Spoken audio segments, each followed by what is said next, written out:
안녕하세요. 토요미스테리 디바제시카입니다. 지금으로부터 약 30년 전인 1992년 11월 8일 영국 전역에 믿기 힘든 신문 기사가 나왔습니다. TV 프로그램이 아들을 죽였다. 기사 속 부모의 주장이 더 놀라운데요. 18살 된 아들이 한 TV 프로그램을 보고 난 후 스스로 목숨을 끊었다는 내용이었죠. 다소 억지스럽게 들리기도 했지만 이 기사를 시작으로 해당 방송국에는 2만 건이 넘는 항의 전화가 빗발쳤고, 이 프로 본 후에 나도 트라우마를 겪고 있고 심지어 정신병원을 찾는다는 사연이 빗발치게 되죠. 이토록 많은 사람을 혼란에 빠뜨리게 한 방송, 그건 바로 영국 최대의 공영방송사 BBC가 제작한 TV 프로그램 고스트워치였습니다.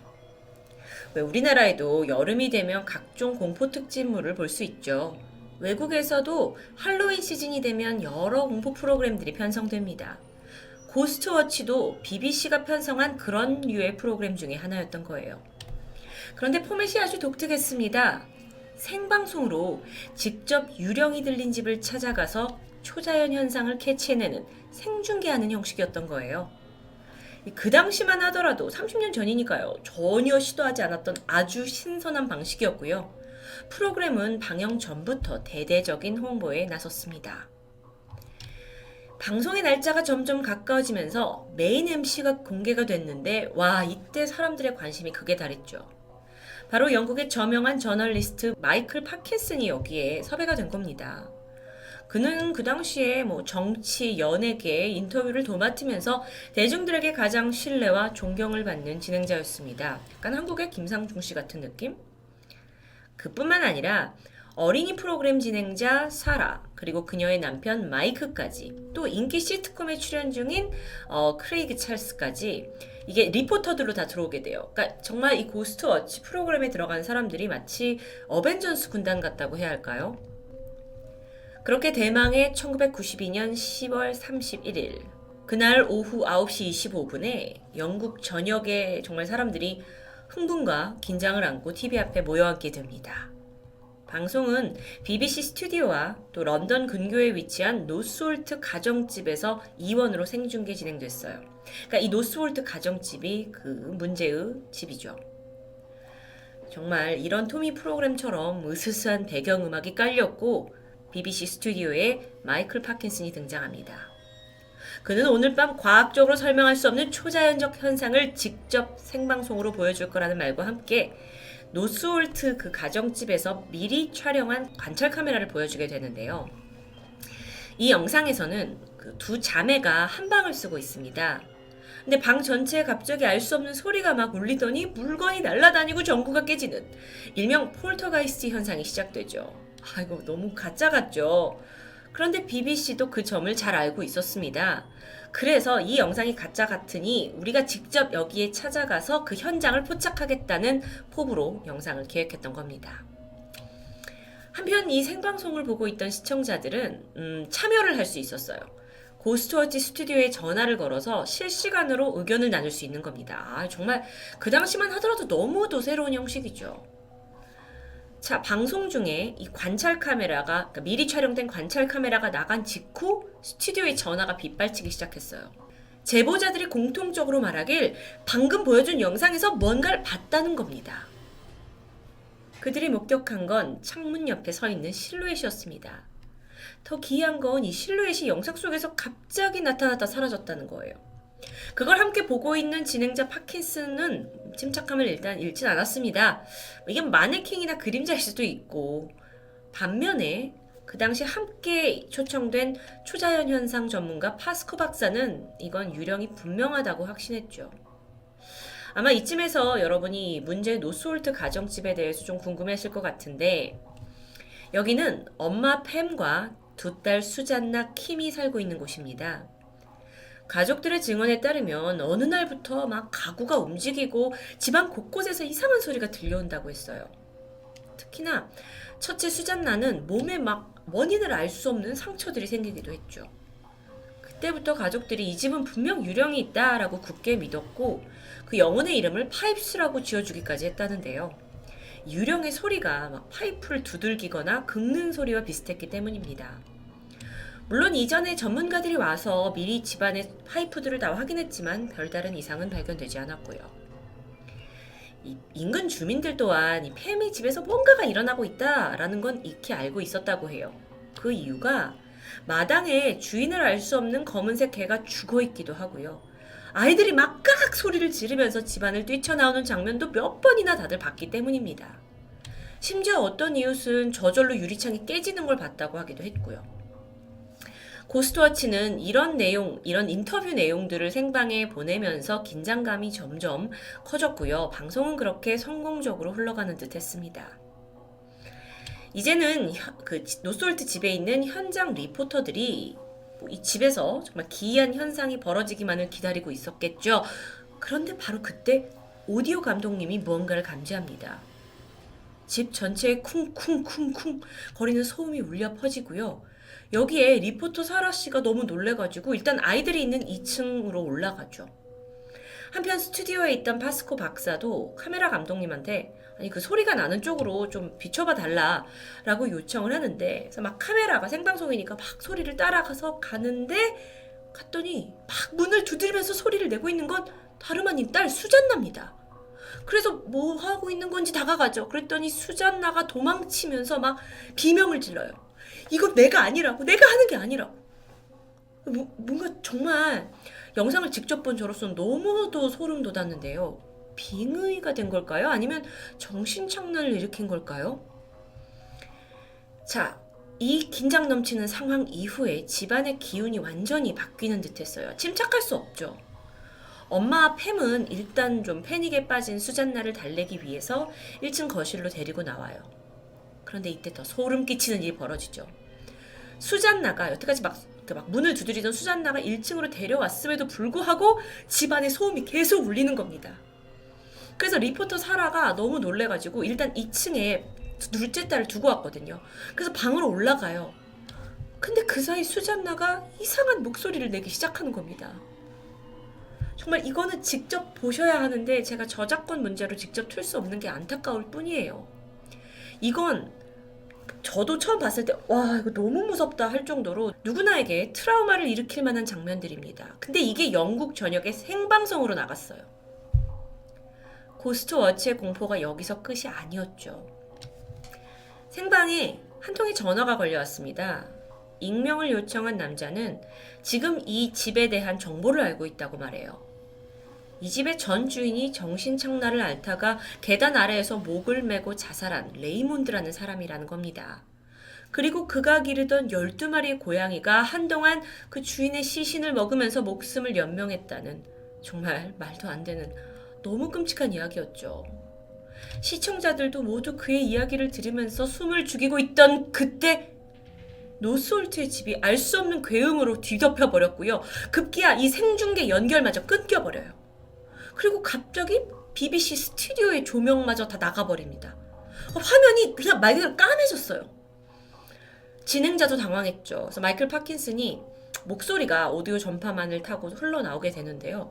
왜 이러지? 뭐야? 막 이러면서 알 수 없는 말을 중얼거리다가 점점 그가 카메라 쪽으로 향해서 다가오는 게 보입니다. 그러다 텅 빈 스튜디오에 고양이 울음소리가 퍼져요. 그렇게 고스트워치는 황급히 끝이 나버렸습니다. 와, 정말 이 프로의 후유증은 대단했죠. 설명하는 저도 정말 너무 말도 안 된다 생각이 드는데 이후 BBC 방송국으로 항의 정화 빗발쳤어요.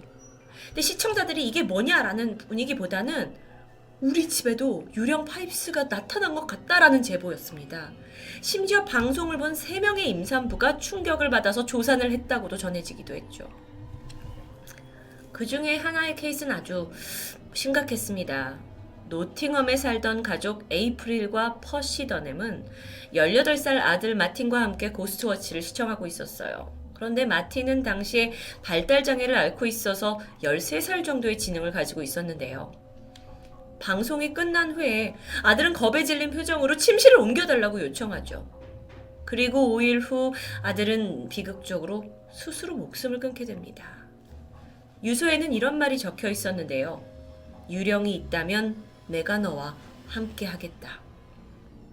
아버지는 아들의 죽음이 고스트워치 프로와 관련됐다고 생각을 했고, 공교롭게도 그의 집은 최근 배관 문제로 그 고스트워치에 나온 것처럼 그 파이프 소음, 요령 소리라고 생각했던 그런 파이프 소음이 들려온 적도 있다고 합니다. 그런데 여기서 엄청난 반전이 있었죠. 모두가 생방송이라고 믿고 있던 BBC의 고스트워치가 사실은 잘 짜여진 픽션, 그러니까 쇼였다는 겁니다. 생방송도 아니었어요. 완전 대국민 사기극이죠. 이 엄청난 일의 시작은 방송이 시작되기 4년 전 1988년으로 거슬러 올라가는데요. 시나리오 작가였던 스티븐 볼크, BBC에게 흉가 투어를 중심으로 한 6회분짜리 공포 드라마 판권을 판매하기로 되어 있었어요. 그런데 BBC가 이걸 딱 보고는 이러지 말고 마지막 에피소드만 우리가 가져갈 건데 이걸 페이크 다큐멘터리 형식으로 내보내자라고 설득하게 됩니다. 그러니까 페이크 다큐멘터리는 허구의 이야기를 진짜인 것처럼, 다큐의 진짜인 것처럼 이렇게 내보내는 형식인데, 사실 90년대 초반만 해도 페이크 다큐라는 건 아주 장르가 생소하기 때문에 제작진 모두에게 큰 도전이었습니다. 생각을 한 거죠, 작가가. 이렇게 해서 잘만 되면 나를 알릴 수 있는 절호의 기회가 되지 않을까. 그리고 제안을 받아들입니다. 그렇게 치밀한 프로젝트가 시작됐어요. BBC는 우선 이 프로그램의 신뢰도를 높이기 위해 진행자 마이클 파킨슨을 섭외했고, 이후에 유명한 사람들을 대거 캐스팅했죠. 또 얼굴이 알려지지 않은 신인 배우들도 고용합니다. 그래서 엄마와 두 딸을 연기하도록 한 거예요. 촬영을 할 때는 일부러 화질이 떨어지는 필름 카메라를 이용했고요. 그래야 더 현실감 있는 어떤 느낌이 날 수 있으니까요. 물론 우려도 있었습니다. 리포터 중에 한 명이 아니 이거 이렇게 가짜로 꾸며서 해도 되는 거예요? 하고 염려를 했지만 제작진들은 이건 분명 드라마이기 때문에 전혀 걱정할 필요가 없다고 안심시킵니다. 실제로 BBC도 이런 항의가 있을 거라고 예상을 해서 그걸 피해갈 만한 몇 가지 예방 조치를 마련해 두긴 했어요. 처음 프로그램이 시작될 때 제작진 크레딧에 스티븐 볼크가 각본을 썼다라는 내용의 written by가 붙었습니다. 근데 이걸 눈여겨볼 시청자는 많지 않았죠. 다들 실제 생방송 프로그램인 줄 알았으니까요. 또 방송 전에 라디오 타임즈라는 어떤 잡지 인터뷰를 통해서 할로윈 드라마를 방영할 거다라고 밝혔지만 이 내용 역시 크게 알려지지 않았습니다. 아니 그렇다면 그 실시간 전화 연결 그건 어떻게 된 걸까요? 실제로 시청자가 그 번호로 전화를 걸잖아요. 그럼 자동 응답기로 넘어가면서 이건 연출된 드라마입니다 라는 안내방송이 흘러나왔죠. 하지만 그 당시에 이걸 보고 있던 1100만 명의 시청자 중에 얼마나 많은 사람이 전화를 걸었겠냐고요. 몇 명 안 걸었겠죠. 결국 이 방송이 이제 나가고 있는 그 당시에 이게 가짜라는 걸 아는 사람보다 실제 상황이구나라고 믿었던 사람이 훨씬 많았던 겁니다. 방송 끝난 직후에 BBC가 공개적으로 얘기를 했어요. 이건 호구다. 하지만 때가 이미 늦었던 겁니다. 논란은 계속됐고 그로부터 18개월 후 영국의 전문 잡지는 고스트워치를 시청한 미성년자들 사이에서 수면장애, 발작, 외상 후 스트레스가 급증했다라는 사실을 발표합니다. 또 다른 피해자들 중 한 명은 무려 8주 동안 입원 치료를 해야 했을 정도로 상태가 아주 심각해요. 결국 방송이 시작된 지 3년 후인 1995년 6월 달에는 영국의 방송심의위원회가 공청회를 열었고요. 고스트워치가 시청자들에게 위협감을 부추겼다라는 걸 정식으로 인정하고 사과하게 합니다. 그리고 나서 이후 10년간 비슷한 프로그램을 절대 제작할 수 없다라고 조치했고요. 결국 이 프로는 BBC에게 지우고 싶은 흑역사로 남게 되는 듯 했죠. 그러다가 2000년대 들면서 인터넷이 막 발전하고 어릴 때 이 방송을 봤던 사람들의 경험담이 하나둘 떠오르기 시작합니다. 급기야 마니아층까지 생겨요. 그래서 DVD가 재판매되죠. 사실 이제 와서 좀 트릭을 보면 고스트워치한테는 굉장히 허술한 부분이 많았습니다. 아역 배우의 연기력이 너무도 어색하고 또 지나칠 정도로 너무 막 이상한 장면들, 문제의 장면들이 술술 진행되죠. 갑작스럽게 유령이 와서 지금 스튜디오를 급습했다? 상상도 못할 일이죠. 하지만 할로윈 데이였고 이걸 이용해서 특별한 공포심을 조장했다라는 것. 그리고 무엇보다 김상중 씨 같은 정말 유명한 방송인이 진행을 함으로써 시청자들은 이 프로그램에 그냥 순순히 속아 넘어갔던 겁니다. 그렇게 간접적으로 시청자의 목숨까지 빼앗아간 고스트워치는 BBC 최악의 방송이라는 오명과 함께 오늘날 파라노멀 액티비티 같은 페이크 다큐의 시초로 여겨지기도 해요. 하지만 고스트워치는 한편으로 사람들이 얼마나 미디어를 맹목적으로 신뢰하고 또 거기에 큰 영향을 받는지 경각심을 불러일으킨 그런 방송이기도 합니다. 혹시 전편을 보고 싶으신가요? 더보기칸에 링크를 남겨두도록 하겠습니다. 혼자 보면 정말 무서운데요. 토요미스테리 디바제시카였습니다.